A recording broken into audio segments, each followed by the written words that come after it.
Oi, gente, tudo bem com vocês?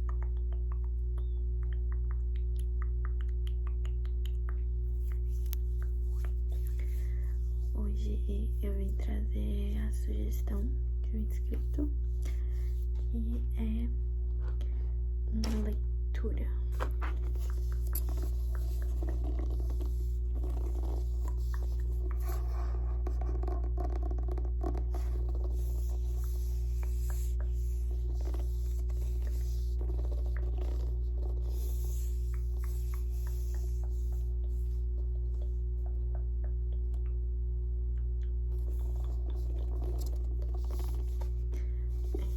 Eu vou ler esse livro, Ainda Sou Eu, que é o terceiro livro da sequência de Como Eu Era Antes de Você e Ainda Sou Eu.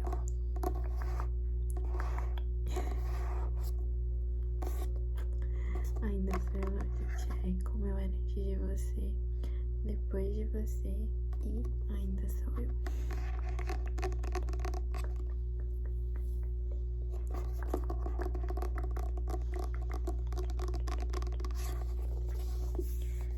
Eu vou ler um capítulo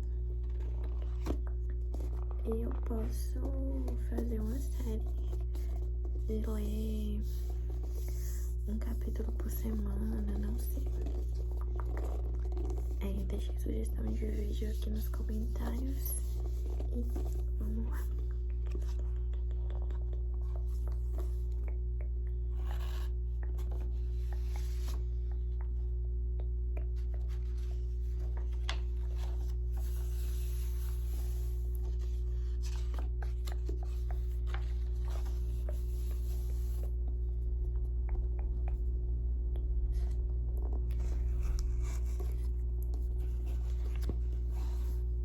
Aqui no início diz: para a querida Saskia, use sua meia listrada com orgulho.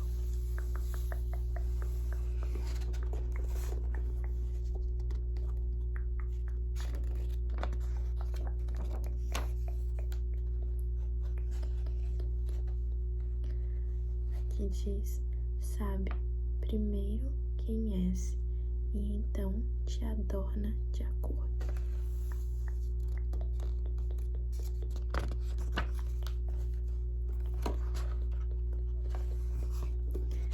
E vamos ao capítulo 1.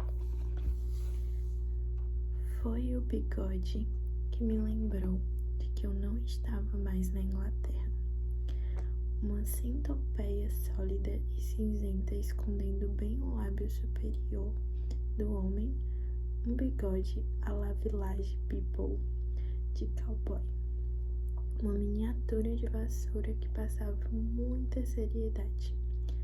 Na Inglaterra não se vê esse tipo de bigode. Eu simplesmente não conseguia tirar os olhos dele. Senhora? A única pessoa que eu tinha visto com um bigode daqueles na Inglaterra foi o senhor Nailot, nosso professor de matemática, que colecionava migalhas de biscoito nele. A gente costumava contá-las durante a aula de álgebra. Senhora? Ah, desculpe. O homem de uniforme fez um gesto com o dedo atarracado para que eu me aproximasse. Não tirou os olhos da tela. Aguardei no guichê, o suor da espera secando lentamente no meu vestido. Ele estendeu a mão, flexionando 4 dedos gordos. Depois de vários segundos, percebi que estava pedindo meu passaporte. Nome? Está aí, retruquei. Seu nome, senhora? Louisa Elizabeth Clark. Espiei por cima do balcão. Mas eu nunca uso Elizabeth, porque minha mãe percebeu depois de me registrarem que meu apelido ficaria Louise. E, se você disser isso rápido, soa como tolice. Embora meu pai diga que é meio apropriado, não que eu seja tola. Quer dizer, Você não iria querer que pessoas tolas entrassem no seu país. Ah, minha voz reverberou nervosamente no painel de acrílico. O homem olhou para mim pela primeira vez. Tinha ombros firmes e um olhar capaz de imobilizar você feito uma arma de eletrochoque. Não sorriu. Esperou até que o meu sorriso se esvaísse. Desculpe, falei. Pessoas de uniforme me deixam nervosa.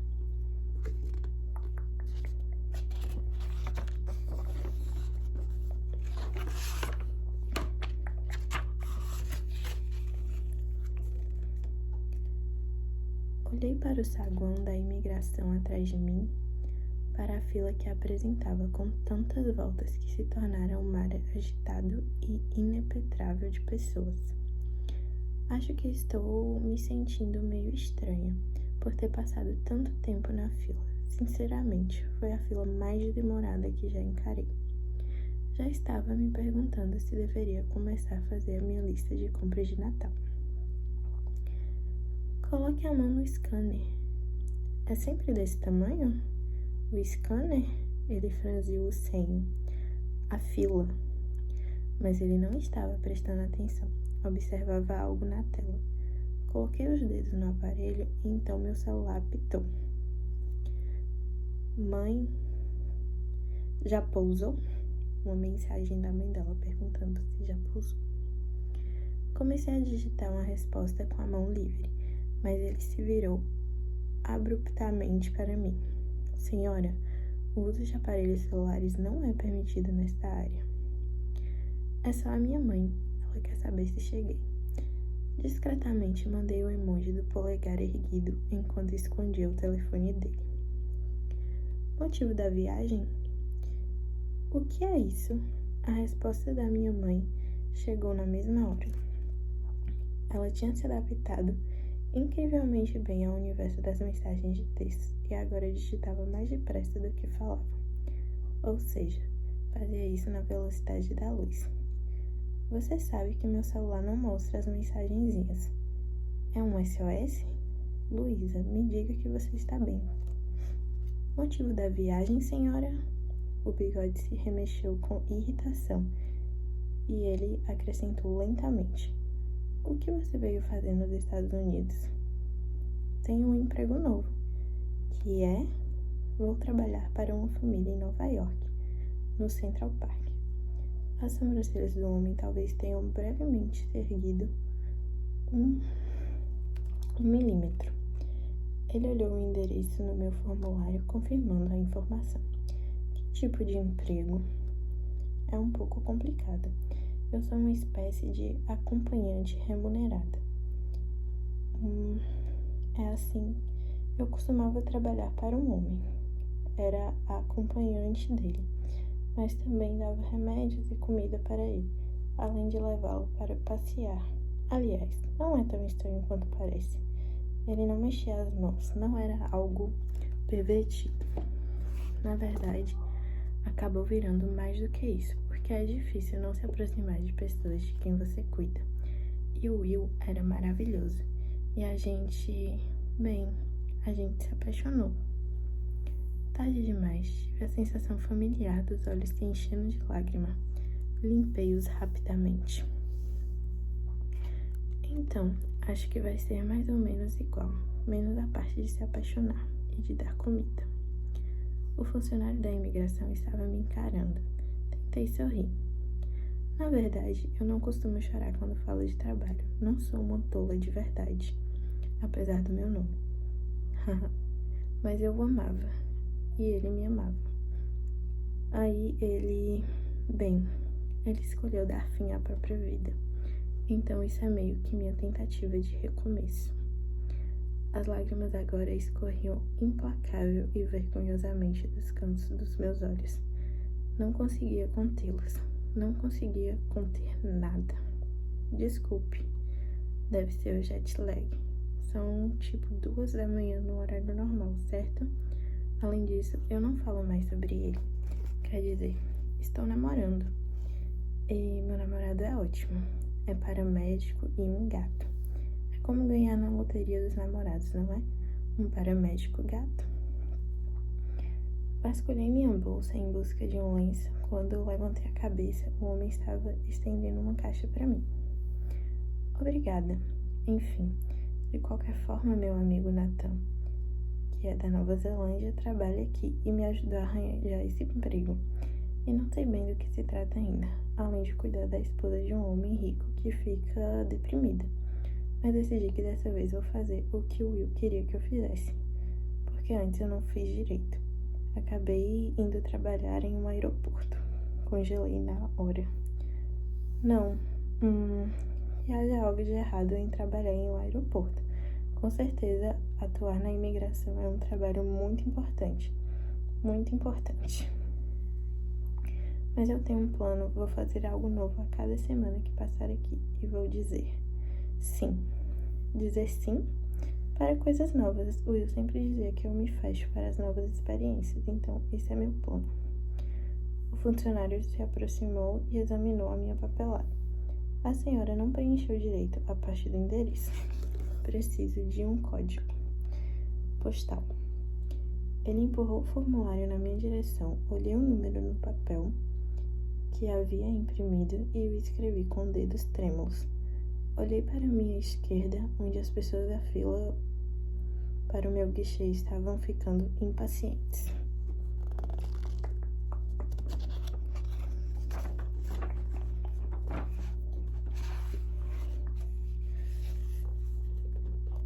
À frente da fila ao lado, uma família chinesa era questionada por 2 funcionários. Quando a mulher protestou, foram todos levados para uma sala. De repente, eu me senti muito sozinho. O funcionário da imigração deu uma olhada nas pessoas que aguardavam na fila. Então, do nada, carimbou meu passaporte. Boa sorte, Louisa Clark. Eu encarei. É só isso? É só isso. Sorri. Ah, obrigada. É muita gentileza sua. Quer dizer, é meio estranho estar do outro lado do mundo sozinho pela primeira vez. E agora sinto que conheci a primeira pessoa legal e... A senhora precisa prosseguir. Ah, sim, desculpe. Reuni meus perfumes, meus pertences e afastei do rosto uma mecha suada de cabelo. E, senhora? Sim? Fiquei me perguntando o que havia feito de errado dessa vez. Ele não tirou os olhos da tela. Tenha cuidado para o que diz sim. Nathan estava esperando no setor de desembarque do aeroporto, como havia prometido. Varri a multidão com os olhos, me sentindo estranhamente constrangida.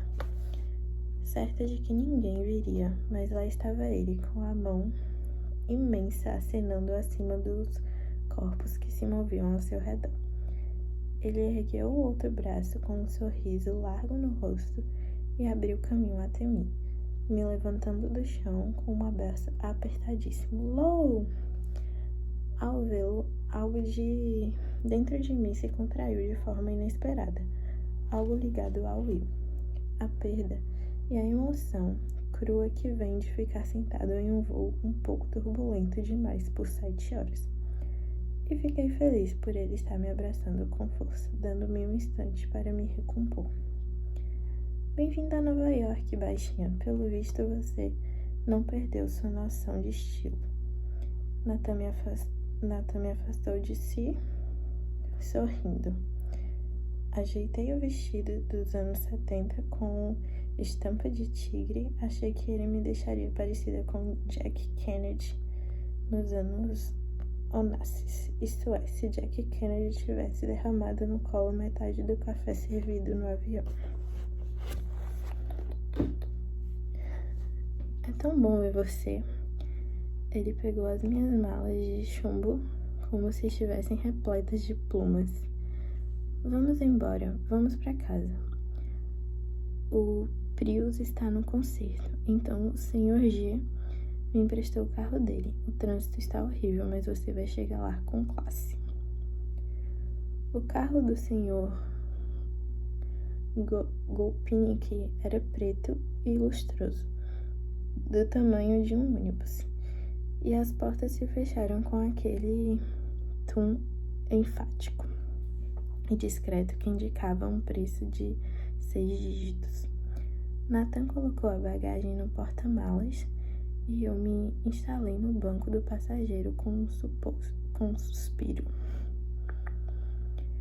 Olhei o celular, respondi às 14 mensagens da minha mãe, com uma dizendo simplesmente que estava no carro e ligaria para ela no dia seguinte.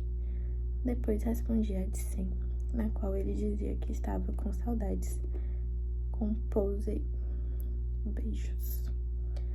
Como vai o cara? Perguntou Nathan, olhando para mim. Ele está bem, obrigada. Acrescentei mais alguns beijos só para garantir. Ele não ficou muito chateado por você ter vindo para cá? Dei de ombros. Ele achou que eu precisaria vir.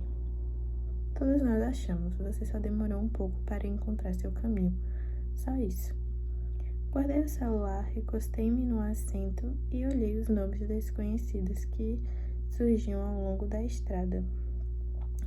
Loja de pneus Milo, Academia Hit, as ambulâncias e os caminhões de mudanças, as casas maltratadas com a tinta descascando e os degraus instáveis das quadras de basquete, os motoristas com copos de plástico gigantescos. Nathan ligou o rádio e ouvi alguém chamando Lorenzo falar sobre um jogo de beisebol. Então tive a breve impressão de estar em uma espécie de realidade suspensa. Então, você tem um dia de amanhã para se organizar. Quer fazer alguma coisa? Acho que seria bom deixar você dormir, depois arrastá-la para um brunch. Você tem que ter a experiência completa de uma lanchonete em Nova York, no primeiro fim de semana aqui. Acho ótimo. Eles só vão voltar do clube amanhã à noite. Houve um pouco de conflito essa semana. Contarei os detalhes depois que você estiver dormindo. Eu o encarei. Sem segredos, ok? Isso não vai ser... Eles não são como os Taylor. São só uma família multimilionária e disfuncional comum.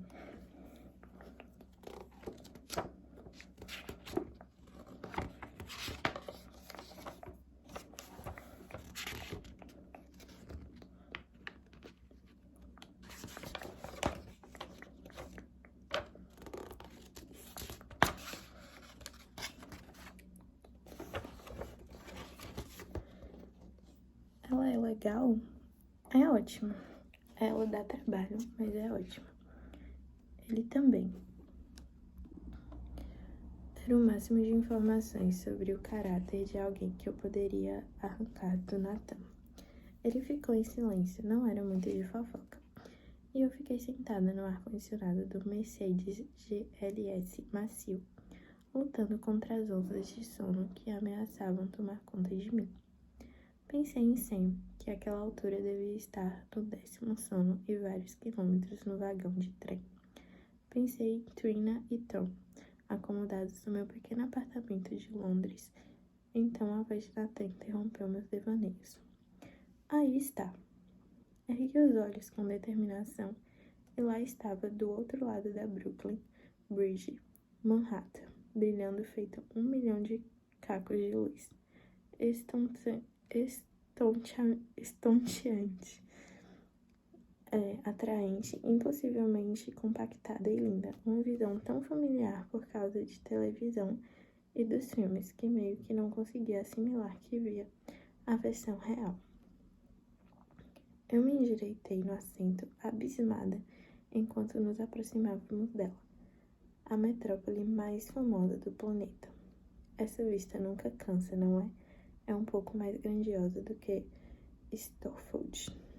Acho que eu não tinha me dado conta do fato que naquele instante era meu novo lar. Oi, acho que. Como vai?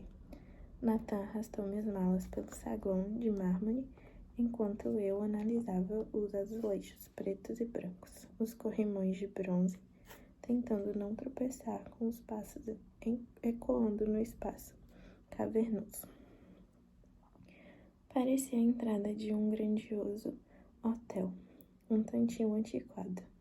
O elevador de cobre envelhecido, o chão coberto de carpete estampado nos tons vermelhos e dourados, a recepção um pouco mais à cura do que seria confortável. Tinha cheiro de cera de abelha, de sapatos engrenados e de dinheiro. Eu estou bem, cara. Quem é essa? Esta é Louisa. Ela vai trabalhar para a senhora G. O porteiro uniformizado saiu de trás da mesa e estendeu a mão para que eu a apertasse. Tinha um sorriso amplo e olhos que pareciam já ter visto de tudo. É um prazer, acho que. Uma inglesa. Um primo meu está em Londres, em Croydon. Você conhece Croydon? Mora perto de lá. Ele é um sujeito grande, se é que me entende. Não conheço Croydon muito bem. Quando a expressão dele murchou, acrescentei. Mas vou ficar de olho na próxima vez que estiver lá.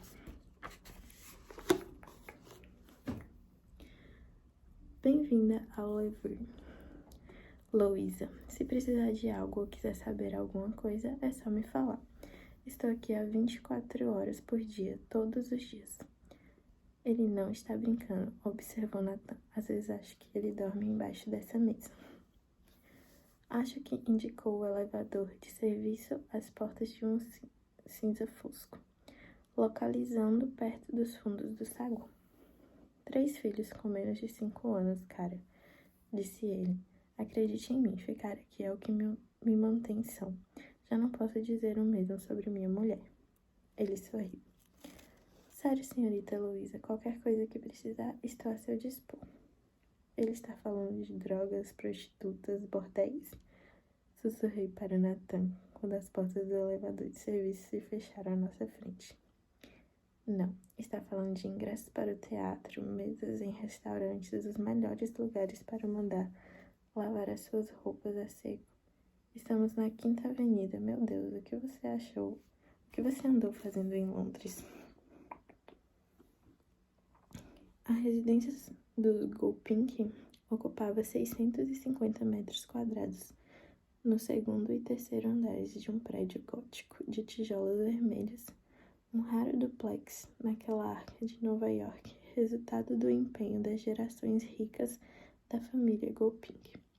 Segundo Nathan, o Louvre, era uma imitação em escala reduzida do famoso edifício Dakota, e era um dos edifícios administrados por cooperativas mais antigos do Upper East Side. Ninguém podia comprar ou vender um apartamento ali sem a aprovação de um conselho de moradores muito avesso a mudanças. Enquanto os condomínios chiques do parque abrigavam os novos ricos, oligarcas russos, estrelas do pop, magnatas do aço chineses e bilionários do mundo tecnológico, com restaurantes comunitários, academias, creches e piscinas de bordas infinitas, os moradores do Louvre gostavam das coisas à moda antiga. Os apartamentos eram passados de geração em geração. Seus ocupantes aprendiam a tolerar o sistema de encanamento dos anos 30.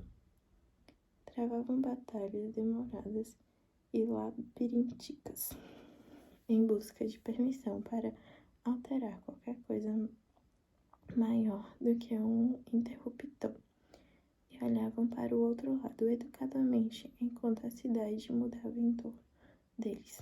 Da mesma forma como se ignora um pedite com um cartaz de papelão. Eu mal prestei atenção na grandiosidade do duplex em si, com seu piso parquet, seu pé direito alto e suas cortinas de damasco até o chão, enquanto nos encaminhamos para os aposentos dos funcionários escondidos na extremidade do 2º andar, ao final de um longo corredor estreito que partia da cozinha.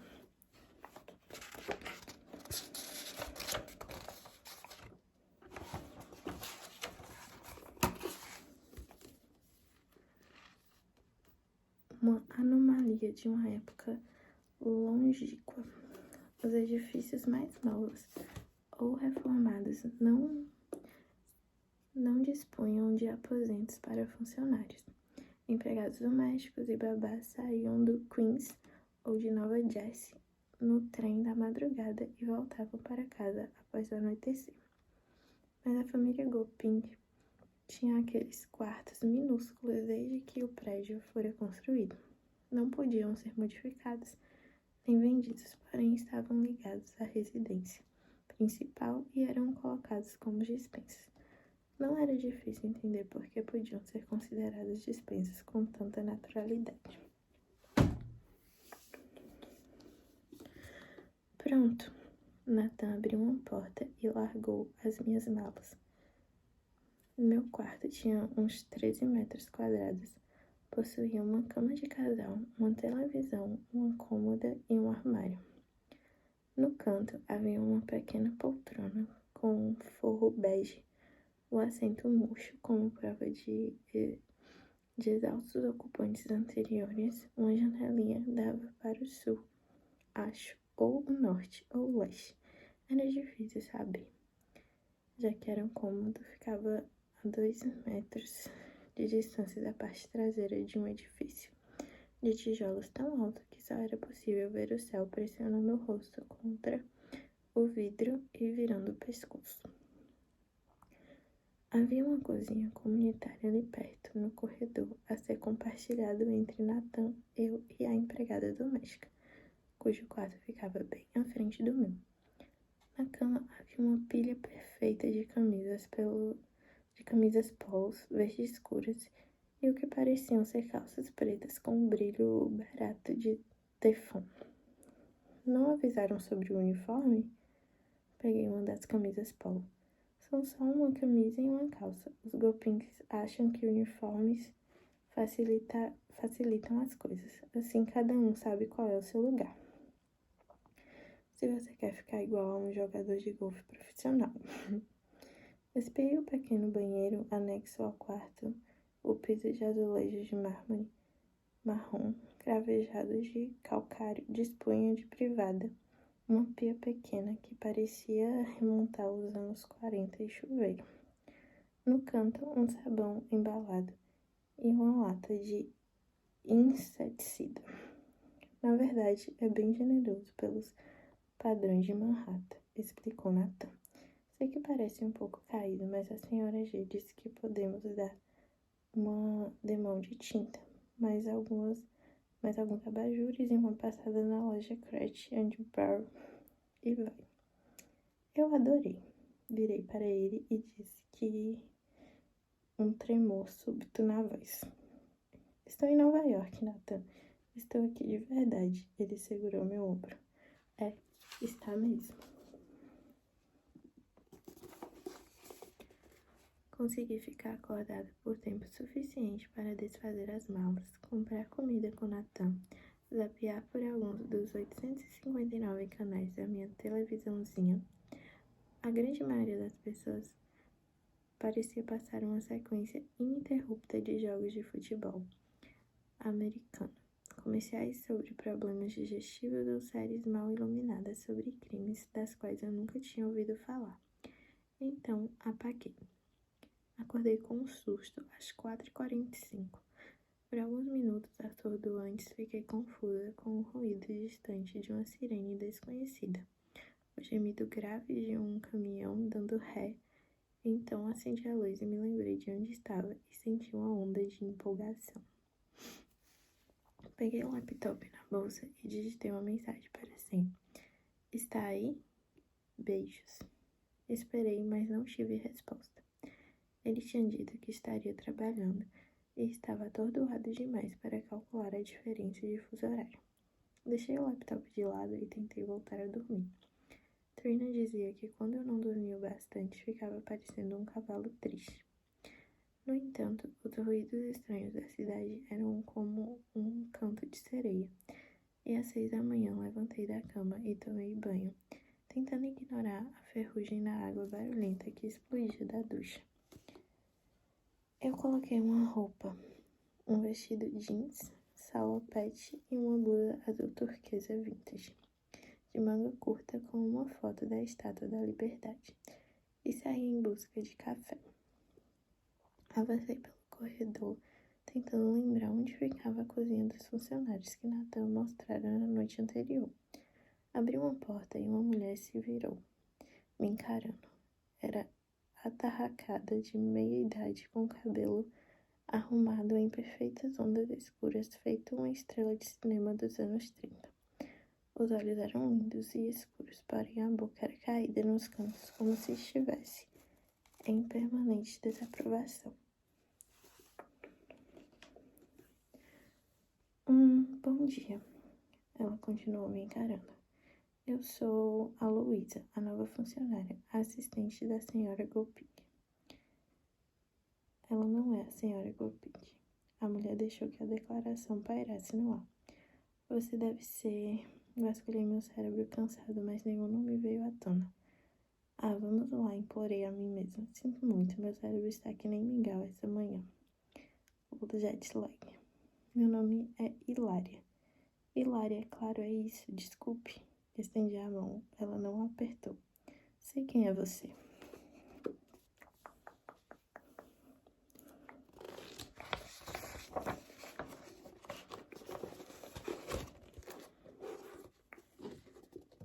Você poderia me mostrar onde Nathan guarda o leite dele? Só queria um café. Nathan não bebe leite. É mesmo? Ele costumava beber. Você acha que estou mentindo? Não foi isso que eu quis dizer. Ela deu um passo para a esquerda e indicou um armário na parede que tinha a metade do tamanho dos outros e ficava um pouco fora de alcance. Esse é seu. Então, abriu a geladeira para guardar o suco e eu vi a garrafa de leite de 2 litros, cheia na prateleira dela. Hilária fechou a porta e me olhou, implacável. O senhor Golpig estará em casa às 6h30 hoje à noite. Vista o uniforme para recebê-lo. E saiu pelo corredor com os chinelos batendo na sola dos pés. Foi um prazer conhecê-la. Tenho certeza de que vamos nos ver muitas vezes, gritei atrás dela. Olhei para a geladeira por um instante, então concluí que provavelmente não estava cedo demais para comprar leite. Afinal, estava na cidade que nunca dorme. Nova York talvez estivesse acordada, mas o Lavery estava mergulhado em um silêncio tão denso que sugeria doses cavalares de sedativo. Atravessei o corredor, fechando a porta com cuidado atrás de mim, e verifiquei 8 vezes se tinham pegado a bolsa e as chaves. Como era muito cedo e os moradores estavam dormindo, achei que podia dar uma olhada melhor no lugar onde eu tinha ido parar. Enquanto eu seguia na ponta dos pés com um carpete aveludado abafando meus passos, um cachorro começou a latir do outro lado de uma das portas. Um protesto estridente e indignado, e uma voz idosa gritou algo que não compreendi. Saí correndo para não acordar os outros moradores e, em vez de pegar a escadaria principal, desci pelo elevador de serviço. Não havia ninguém no saguão, então abri a porta e fui para a rua, deparando com uma explosão de barulhos e luzes tão intensa que tive que ficar parada por um instante só para não cair. Diante de mim, o oásis verde do Central Park se estendia pelo que me pareciam quilômetros. À minha esquerda, as ruas secundárias já estavam movimentadas. Homens enormes de macacão tiravam caixas de uma van aberta na lateral, sendo observados por um policial com braços que pareciam pernas de porco, cruzadas diante do peito. Um gari atarefado cantarolava. Um taxista conversava com um homem pela janela aberta do carro. Enumerei de cabeça as atrações da Big Apple: carruagens a cavalo, táxis amarelos, prédios incrivelmente altos. Enquanto eu observava, 2 turistas cansados com crianças em carrinhos passaram por mim, segurando copos de isopor com café, talvez ainda operando de um fuso distante. Manhattan se estendia em todas as direções, fervilhante, enorme, ensolarada e brilhante. Os efeitos do jet lag sumiram quando o sol despontou por completo. Respirei fundo e saí andando consciente do meu sorriso, porém incapaz de contê-lo. Percorri 8 quarteirões sem encontrar uma única loja de conveniência. Virei na Avenida Madison, passando por lojas de luxos com vitrines de vidro enormes e portas trancadas, e de vez em quando entre elas um restaurante com as janelas escurecidas com olhos fechados. Ou um hotel luxuoso cujo porteiro uniformizado não olhava para mim quando eu passava. Percorri mais 5 quarteirões aos poucos, me dando conta de que aquele não era o tipo de região em que se podia dar um pulo no mercadinho. Eu havia imaginado Nova York com lanchonete em cada esquina, servidas por garçonetes ousadas e homens com chapéus Panamá brancos. Porém, tudo era imenso e luxuoso, e não dava a mais remota impressão de que poderia haver uma omelete de queijo ou uma xícara de chá atrás das portas. A maioria das pessoas por quem passei eram turistas ou então atletas determinados correndo vestidos de lycra. Passei de lycra, alheios ao entorno com seus fones de ouvido desviando com destreza dos moradores de rua que espiavam com rostos enrugados cor de chumbo. Finalmente dedicaram com um grande café, que pertencia a uma rede dentro do qual metade dos madrugadores de Nova York parecia se reunir. Debruçados sobre os celulares em mesas isoladas ou alimentando crianças pequenas extraordinariamente animadas, enquanto uma música ambiente genética saía dos alto-falantes na parede. Pedi um cappuccino e um muffin, que antes que eu pudesse dizer qualquer coisa, o barista partiu ao meio, esquentou e cobriu com manteiga. Tudo isso sem interromper a conversa sobre beisebol com um colega. Paguei, sentei-me com o muffin embrulhado em papel alumínio e dei uma mordida. Mesmo descontando a fome voraz causada pelo jet lag, foi a coisa mais deliciosa que eu tinha comido na vida. Eu me acomodei perto da janela e fiquei observando a rua de Manhattan de manhã cedo por cerca de meia hora, com a boca ora cheia de muffin amanteigado, macio, ora escaldada pelo café quente e forte, deixando correr solto o meu constante monólogo interior. Estou bebendo café nova-iorquino em um café de Nova York. Estou andando por uma rua de Nova York como Meg Ryan ou Diane Kenton. Estou em Nova York de verdade. E por um instante entendi exatamente o que Will tinha tentado me explicar 2 anos antes. Durante aqueles poucos minutos, com a boca cheia de comida estrangeira, os olhos repletos de visões desconhecidas, eu existi apenas aquele momento. Fiquei totalmente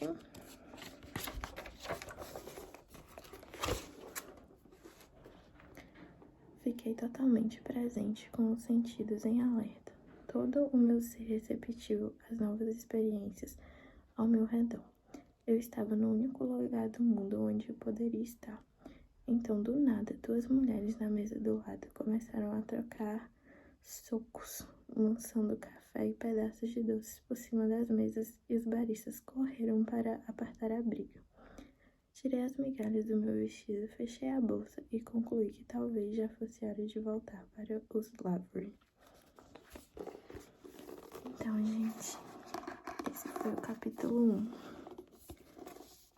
Confesso que eu achei que leria em menos tempo.